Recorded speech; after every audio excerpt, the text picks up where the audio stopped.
wanted to get this review in before this phone went, as it's been sold. This is, of course, let me take this God almighty, this silicone case off. This is 2017's Google Pixel, and I wanted to give you my opinion of it, and is it still worthy of attention in 2019. So just a quick thing about the specs. It's 5-inch Full HD AMOLED screen, 12 megapixel camera. It's got Qualcomm 835, 4GB of RAM. This particular model has 64GB of inbuilt storage, no SD card expandability, and the battery is 2700 mAh. I got this on eBay for, let me just because I want to show if you can see the body. I mean, it's not marks on the body, it's just a bit of dust from that case it was in. I got this for $100 on eBay. Now the reason I got it so cheap is that it was sold with a description of having screen burn-in. And if anybody doesn't know what screen burn-in is, that or image retention, there's different names for it. A lot of phones can suffer from it, but I think the Pixels and some of Samsung phones will, and some of LG phones suffer more. So basically, if you're, say, on a white page, you will see maybe image of a previous page that just is faded in the background. This one I could see G from maybe the Google web browser and some writing, but only when it was on a white background. So what I did was, this is updated to Android 10. I just changed the to the dark theme, and for the most part, yeah, you don't notice it. And yeah, for $100, absolutely brilliant. And let me just check the now. Okay, a lot of people at the time when this came out, it's been a complaint of the Google Pixels all the time, and probably a complaint of the new one when it comes out, Google Pixel 4, is it's relatively uninspiring looking phone. Okay, the back, I think the back looks cool. I like it. It's pretty simple and plain, but I've liked all of the backs of all the Google Pixels that I've seen, and I've owned the Pixel 1 and the Pixel 1 XL. I really like them, and this one, it doesn't bother me. Then again, of course, people were complaining, well, 2017, look at the size of them bezels on the top, and the chin and the forehead of the phone. It's massive, and for me, again, it didn't bother me so much. Yeah, I mean, they could have been smaller, but I mean, this is a great size, this 5-inch one. It's a great size to fit in your hand. So I didn't really look, I got this for $100, so you know, I was very happy. This I did, and now see if I was going to open the white page here to try and show you, but it's not easy. If you can see just where LCD test is there, you can see a G perhaps. Can you see it? Yeah. Just trying to focus in there. Yeah, that G there. So I mean, that is it. And some writing in the background, but you know, again, I didn't let it bother me. So I did Antutu on this, and I'm a pretty reasonable score of 200,138. Pretty good, I thought, for a 2-year-old phone.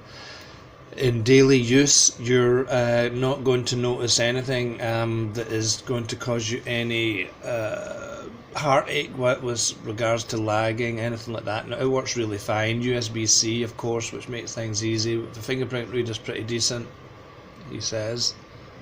Hold on, let me turn it off. Yep, it works pretty quickly. Now, okay, look, so what would be the main reason, and what was the main reason I bought this? was that I was looking for the camera, because this camera probably is as good as, for most people's eyes, is as good as the Google Pixel 3. Certainly when I did some research about it and looked at the pictures, I couldn't tell any difference. So this is why I bought it, because at the time I was using the Nokia 6.1 Plus, and although after discovering that the camera worked a bit better once you did some manual settings, well, I sold the Nokia. So anyway, I was wanting to have a good camera and not be having to fiddle about with settings. So that's why I decided on this. And also I wanted to just test it out, and I was not disappointed at all. When I've been very happy with the photos taken. These were selfie ones here, me and my kid. Video excellent. Everything, actually, I was just really pleased with the photos, and also most importantly, it has night sight on it, which is really good for taking photos in low light. So that was why I decided to spend $100 and buy this. And I mean, I was surprised with the condition of it when it came. I mean, it's absolutely perfect. I sent off for a glass protector, and they sent me the wrong one. They sent me a protector for the Google Pixel, or the original Google Pixel. So a bit of a waste of money, but I just stuck it on just to protect it, just in case, because my kid was grabbing it. Anyway, I got the relevant one the other day. Anyway, this has been sold. Probably will disappear the next day or two, and lucky them, they're going to get another extra screen protector. Of course, I just put it in a cheap silicone case. I'm not really a fan of I'm not a fan of any kind of cases, but I just worried, you know, when I have an 18-month boy, and I'm just worried that he grabs it and it's just, you know, it's smashed on the floor.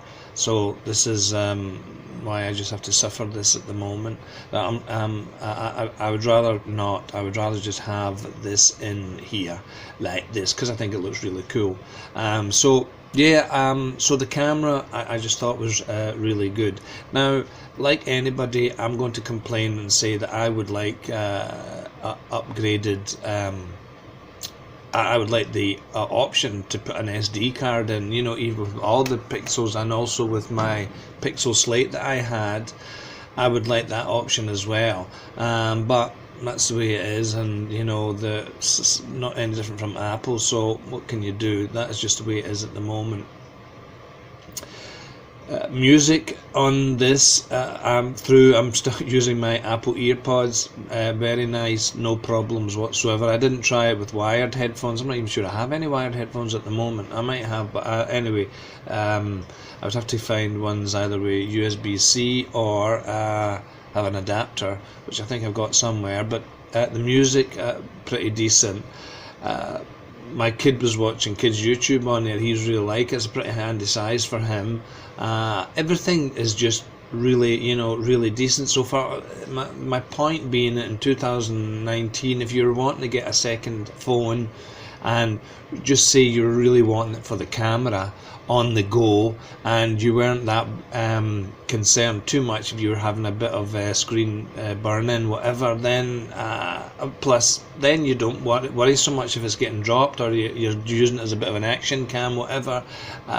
This is really, I mean, this is up there with a lot more expensive phones, even phones in 2019 with there's many lenses. This camera, I think, is up there with them. Now, of course, image or looking at a photograph is totally subjective, so I can only say from my eyes that I think that when taken right, in a good light, or even in a lower light, it produces pretty excellent photos on the go, and that was why I originally bought it. Now, I know I'm selling it, but I'm selling it for a reason, which my next review will reveal why. So I just really wanted to share my opinions and my thoughts with you, because I really do think that the Google Pixel 2, now you can buy these perfect shape, cost you a bit more. I think maybe around $200 you can get them for with no screen burn-in or screen image retention. But anyway, I didn't. Once you change it to dark mode, and I'm on Android 10 here, so it's got that upgrade, and most other phones are going to be really struggling to even get to Android 10 the next year or two. Some are still trying to get to Android 9. So you know, for $100, I just think it is really worth your consideration, and I wanted to share it with you. I still think it's a really good phone, and yeah, that's about it.